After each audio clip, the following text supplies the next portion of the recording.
This is The Conscious Investor, presented by Nuveen. I'm here with Bill Emick, professor at Columbia University and co-author of Social Value Investing. So tell me, why did you decide to write this book?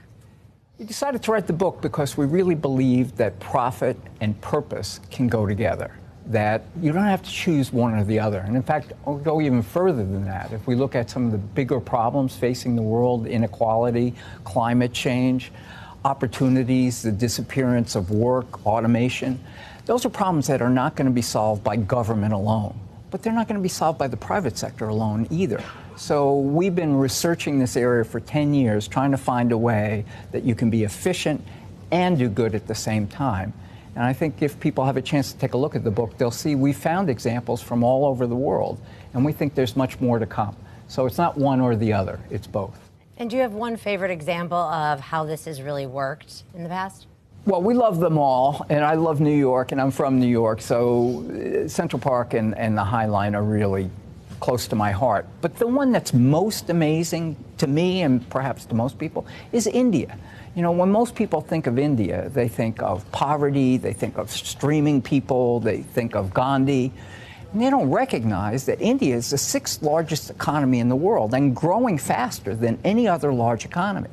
And in India, you see in the book, they've created a biometric ID system, which has not only made all their citizens, no matter where they are, eligible for government benefits, but has become a bank card, bringing banking like Citibank to people in the most rural sectors of India.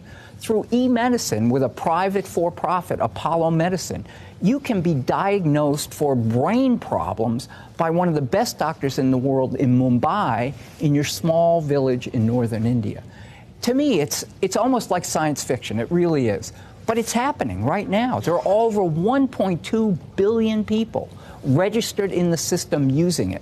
And you can carry that card. You don't have to carry your driver's license. You don't have to carry your proof of your mortgage. All your important documents are carried on the card. So you go to the bank, you give them your card, and they can approve you for a loan. And what did they do right that allowed them all to work together? Well, I mean, I hate the phrase, but that's a great question. It really is. The government had this idea in the 90s, and from the 90s all the way into the middle 2000s, it went nowhere because they didn't have the expertise. And when Modi, the current prime minister, came in, he reached out to their Silicon Valley, to one of the strongest tech sectors in the world, and asked one of their leaders, would you come into the government, $1 a year, and help us put this system together? And that's exactly what happened. So the backbone of the system is the private sector, which serves now India, not just American Express. And the registration was done by 200,000 entrepreneurs that they licensed into the system to actually get people registered. So it was local, international, government, private, and community all working together. And it's not done. There's miles to go. But the banking sector is probably going to triple in size. The wealth of people and communities, and most importantly to me, corruption, which was a terrible problem with government benefits. I wouldn't say it's eliminated, but it's reduced dramatically. So benefits all around. And you co-wrote the book with your former student and current colleague, Howard Buffett. So why did you guys call it social value investing? So it's a long story. I'll try to make it really short. But Howard's grandfather is Warren Buffett, Berkshire Hathaway, value investing.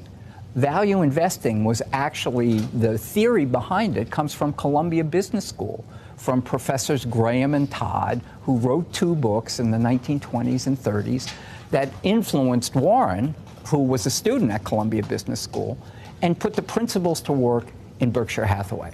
And as Howard and I are both committed to making the world a better place, as we thought about how do you do that, the first place we stopped was Berkshire Hathaway, because they've been so enormously successful in taking an idea of let's take a long-term approach.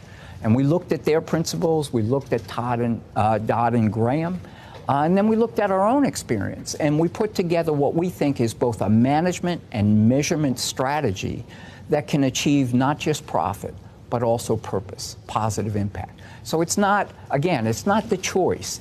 Let's have impact investing or let's have for-profit investing. Let's have both.